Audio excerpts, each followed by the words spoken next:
NS Madhavan ഒരിക്കൽ പറയുണ്ടായി, ഏറ്റവും വലിയ മലയാള നോവലിസ്റ്റ് ആരാണ് എന്ന് ചോദിച്ചപ്പോൾ മാർക്കേസ് ആണ് എന്ന് പറഞ്ഞു.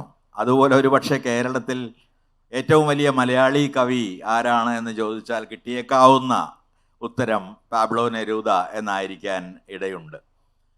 കാരണം നെരൂദയുടെ കവിത 1976 ഈ പുസ്തകത്തിൻ്റെ ആദ്യ പതിപ്പ് പ്രസിദ്ധീകരിക്കുന്നത്. അതിനുശേഷം എനിക്ക് അറിഞ്ഞുകൂടാ എത്ര പതിപ്പുകളിലൂടെ കടന്നുപോയിട്ടുണ്ടെന്ന്, എത്ര പ്രസാധകർ അത് പ്രസിദ്ധീകരിച്ചിട്ടുണ്ടെന്ന് എനിക്ക് തന്നെ ഓർമ്മയില്ല. മാതൃഭൂമിയുടെ 2ാമത്തെ പതിപ്പാണിത്. ഓരോ പതിപ്പിലും ഞാൻ പുതിയ കവിതകൾ കൂട്ടിച്ചേർത്തുകൊണ്ടിരുന്നു. അതായിരുന്നു എനിക്ക് ആ ഓരോ പതിപ്പും നൽകിയ സവിശേഷമായ ആഹ്ലാദം. അപ്പോൾ നെരൂദയുടെ കവിതയെക്കുറിച്ചുള്ളൊരു ചർച്ചയിലേക്ക് നമുക്ക് സ്വാഭാവികം വരാം. ആ കവിതയിലേക്കും ആ കവിത മലയാള കവിതയിൽ ചെലുത്തിയ സ്വാധീനത്തെയും കുറിച്ചുള്ള ഒരു ചെറിയ ചർച്ച ഞങ്ങൾ നടത്താൻ ശ്രമിക്കുന്നുണ്ട്. അപ്പോൾ സജയ് ആവശ്യപ്പെട്ടതുപോലെ എക്സ്പ്ലെയിനിങ് എ ഫ്യൂ തിങ്സ് എന്ന് ഇംഗ്ലീഷിൽ പരിഭാഷപ്പെടുത്തിയിട്ടുള്ള ചില കാര്യങ്ങളുടെ വിശദീകരണം എന്ന കവിത ഞാൻ വായിക്കാം.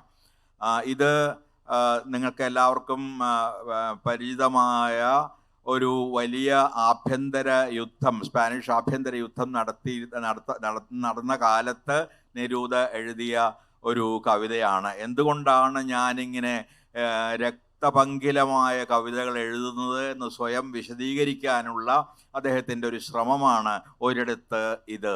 അതേസമയം അക്കാലത്തുണ്ടായ മഹാദുരന്തങ്ങളെക്കുറിച്ചുള്ള സംഭീതമായ സൂചനകളും ഈ കവിത ഉൾക്കൊള്ളുന്നുണ്ട്.